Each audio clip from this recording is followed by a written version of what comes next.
Kimlikine genim mənim oldu yine. İnan. Köp yaşa. Köp yaşa. Azımlarınızdan aynalısın. Rahmet. Rahmet. Yine gelin Rahmet, paşa. rahmet. Eden gelip türmelikir. Vakti buğaysızlayın. Vakti buğaysızlayın. Allah yar bilen vakti buğaysızlayın. Harazımlı makalı. Türmelikir. Edenden gelip türmelikir. Maşallah. Şu gelin yine. Kara sakallı ermeni bir sereken. Kara Ana. sakallı ermeni izinden. Allah yar meniki den. İnan beni gelinim.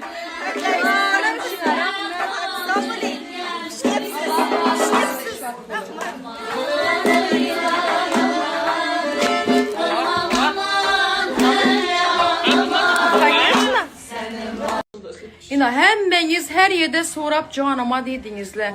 Firuza Narmatovasını kiminiz buladı dep. İna Firuza Narmatovanı ben köpürde kakışkan kayınbikesi bulamam. Bu da ağaçlı. Allah yara üzüm sümek koyganman. İna ese. İna apası. İna.